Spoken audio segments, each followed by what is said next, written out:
पीर इकबाल की तरफ से अपने सुनने वालों को, खासकर अपने स्टूडेंट्स को प्यार भरा सलाम अर्ज है। तो आज का ये क्लास जो है ये 12वीं जमात के लिए है। सब्जेक्ट बिजनेस स्टडी और जो आज का हमारा टॉपिक है वो प्रिंसिपल्स ऑफ मैनेजमेंट है। तो जिस तलबा व तालिबात जहाँ तक प्रिंसिपल्स ऑफ मैनेजमेंट का ताल्लुक है, इससे हमने अगले क्लास में भी बात की है। ये वो उसूल हैं जिनको लेकर मैनेजर्स जो हैं मैनेजमेंट को चलाते हैं ऑर्गेनाइजेशन की बेहतरी के लिए, ऑर्गेनाइजेशन से बेहतर नतीजे हासिल करने के लिए और एक बिजनेस एस्टेब्लिशमेंट से ज़्यादा प्रॉफिट्स हासिल करने के लिए। क्योंकि मेन एम जो होता है बिजनेस का वो अर्निंग ऑफ प्रॉफिट्स होता है।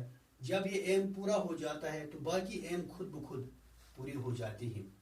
तो पहले क्लास में हमने तकरीबन इसके 7 प्रिंसिपल्स को डिस्कस किया है। जैसे मैंने बताया कि हेनरी फयाल ने जो है 14 प्रिंसिपल्स दिए हैं मैनेजमेंट के लिए, तो उनमें से 7 हमने पिछले क्लास में जो है डिस्कस किए हैं और 7 इंशाल्लाह हम आज की क्लास में जो है डिस्कस करेंगे। तो उनमें से जो आज 8वां प्रिंसिपल है वो centralization and decentralization of authority है। तो ये सेंट्रलाइजेशन और डिसेंट्रलाइजेशन जो है ये जो है इंटर्निंग वर्ड्स है। सेंट्रलाइजेशन हम बोलते हैं सेंट्रलाइजेशन ऑफ अथॉरिटी को टॉप पर महफूज करना, रिजर्व करना। यानी कि कभी कभी जो है जरूरत पड़ती है ऑर्गेनाइजेशन को कि अथॉरिटी को टॉप पर रिजर्व करे, और कभी कभी जब काम रुकते हैं तो ऑर्गेनाइजेशन को जरूरत पड़ती है या बिजनेस मैनेजमेंट को जरूरत पड़ती है कि उनको लोअर रैंक्स में भी अथॉरिटी देना है, ताकि वो लोअर रैंक्स पर बैठे हुए लोग भी अपने काम को अच्छी तरह से जो है वो जो है अपने काम को अंजाम दें।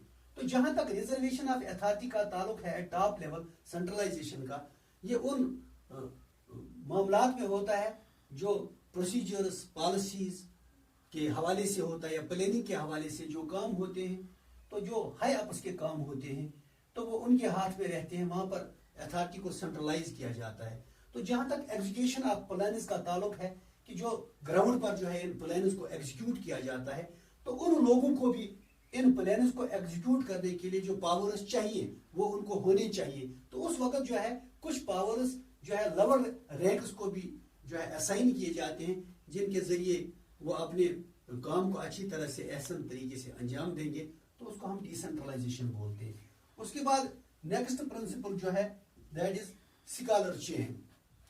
स्कॉलर चेन जहां तक ऑर्गेनाइजेशन में स्कॉलर चेन का ताल्लुक है, ये इस हवाले से है कि ये भी अथॉरिटी के हवाले से है कि कौन किस आदमी का ऑर्गेनाइजेशन में क्या रोल बनता है, किस शख्स की ऑर्गेनाइजेशन में क्या पोजीशन है। जहां तक मैनेजमेंट का ताल्लुक है, मैनेजमेंट के एतबार से स्कॉलर चेन जो होता है it is the chain of authority from top to bottom.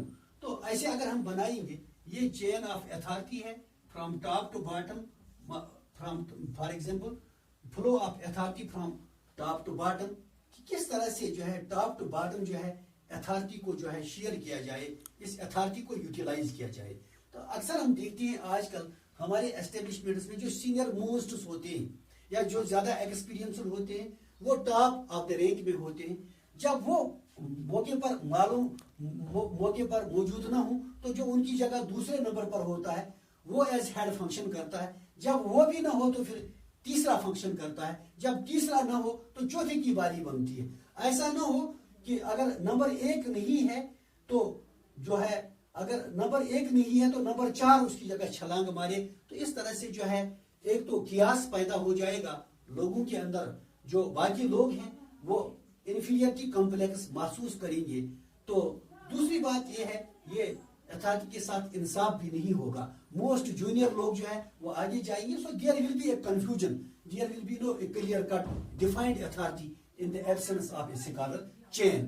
तो नज्म नस्ब को ऑर्गेनाइजेशन में बरकरार रखने के लिए इस स्कॉलर चेन की बहुत ज्यादा अहमियत बनती है। और जितने भी कार्यकर्ता हैं, जितने भी मुलाजिम हैं, वो इस स्कॉलर चेन के तहत अपनी अथॉरिटी को शेयर करते हैं। तब ऑर्गेनाइजेशन में एक नज्म नस्क रहता है, एक रब्त ज़ब्त रहता है। अगर स्कॉलर चेन न हो तो वहां पर एक खलबली सी होगी, एक कियास होगा, एक कंफ्यूजन अमंग द एम्प्लॉइज होगा। तीसरा जो है वो ऑर्डर है।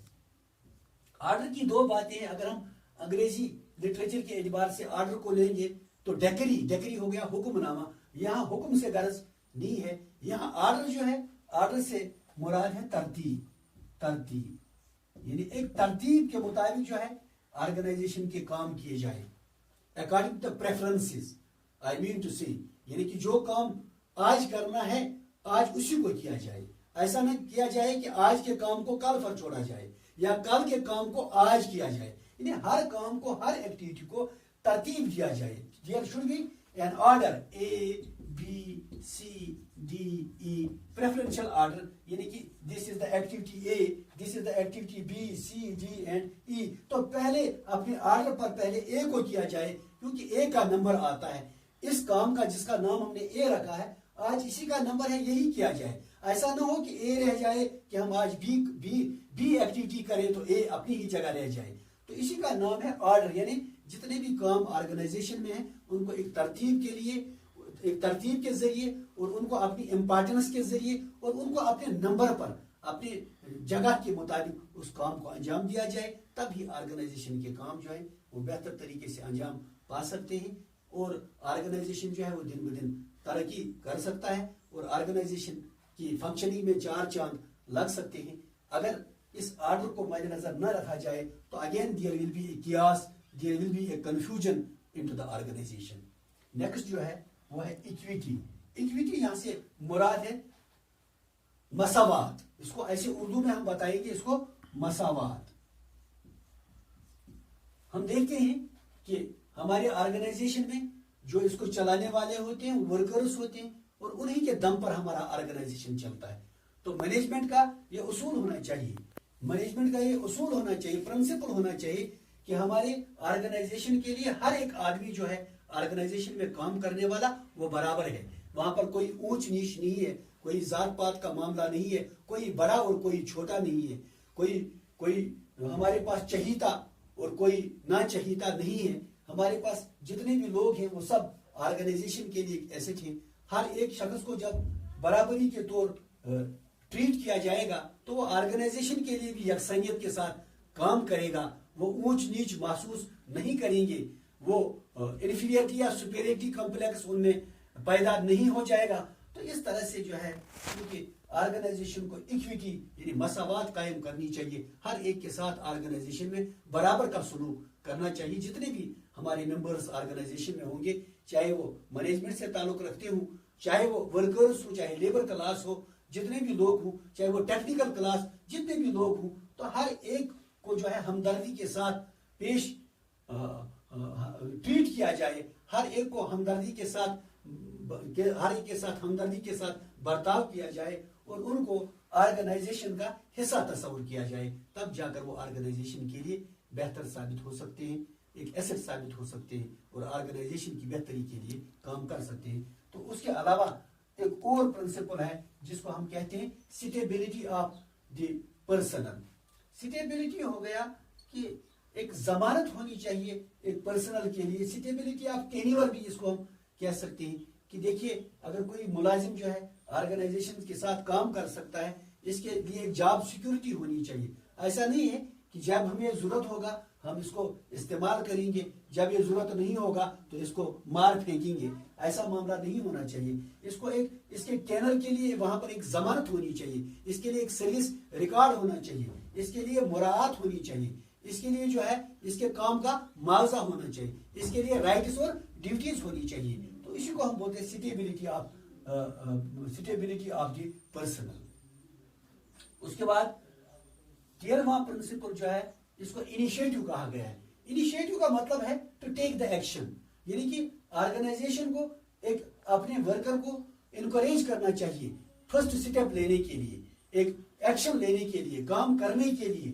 जब उसको इनकरेज किया जाएगा, उसको जो है इनकरेज किया जाएगा, वो मजीद काम में दिलचस्पी लेगा, वो तन मन और धन से ऑर्गेनाइजेशन के लिए काम करेगा। और इस तरह से भी ये हमारा मुलाजिम जो है चाहे छोटी लेवल का हो या बड़ी लेवल का हो, ये कारामद साबित हो सकता है ऑर्गेनाइजेशन के लिए जब कदम कदम पर हम उसकी हौसला अफजाई करेंगे, जब उसकी हिम्मत बढ़ाएंगे, जब उसकी दहारस बनाएंगे, तब जाकर उसमें कॉन्फिडेंस आएगा, तब जाकर ऐसे मुलाजिम में मोटिवेशन आ जाएगा और मोटिवेशन के जरिए वो ऑर्गेनाइजेशन के लिए बेहतर साबित हो सकता है।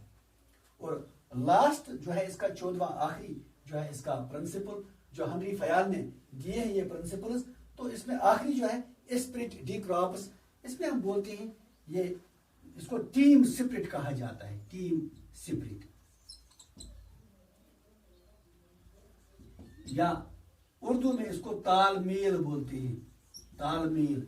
यानी कि ऑर्गेनाइजेशन में चूंकि बहुत सारे मुलाजिम होते हैं और हर एक मुलाजिम जो है वो अपनी जगह ऑर्गेनाइजेशन के लिए अहम होता है, तो हर एक का रोल जो है वो ऑर्गेनाइजेशन में जरूरी होता है। तो लिहाजा ऑर्गेनाइजेशन में जितने भी लोग हैं वो एक टीम की मानद है।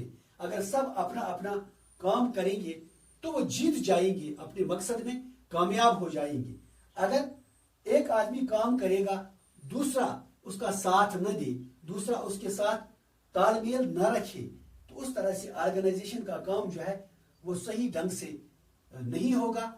और जब यानी कि टीम स्पिरिट ना हो, तालमेल ना हो, कॉपरेशन आपस के दरमियान जो है, मुख्तलिफ यूनिट्स के दरमियान, मुख्तलिफ एम्प्लॉइज के दरमियान, मुख्तलिफ ग्रुप्स के दरमियान अगर एक हम आहंगी ना हो, एक सूझबूझ ना हो, तब जाकर जो है ऑर्गेनाइजेशन में अफरा तफरी पैदा हो जाएगी। तो ऑर्गेनाइजेशन जो है अपनी सही डगर की जानिब नहीं जाएगा, अपने गोल्स को ऑर्गेनाइजेशन अचीव नहीं कर सकेगा। लिहाजा स्पिरिट डी क्रॉप्स जो है, ये टीम स्पिरिट जो है, ये एक अहम प्रिंसिपल है ऑर्गेनाइजेशन में, तो मैनेजमेंट में। तो इस पर जो है हमेशा अमल किया जाना चाहिए, तमाम प्रिंसिपल्स पर, और खासकर इस टीम स्पिरिट पर भी एक जोर लगाया जाना चाहिए ऑर्गेनाइजेशन में, ताकि ऑर्गेनाइजेशन के गोल्स को जो है हासिल किया जाए। तो मेरे स्टूडेंट्स, आज जो है इस लेसन के साथ हमने प्रिंसिपल्स ऑफ मैनेजमेंट को ख़त्म किया। आज के लिए बस इतना काफ़ी है। इंशाअल्लाह नेक्स्ट लेसन में मैं दोबारा आपके साथ शामिल हो जाऊंगा। तब तक के लिए अल्लाह हाफिज़।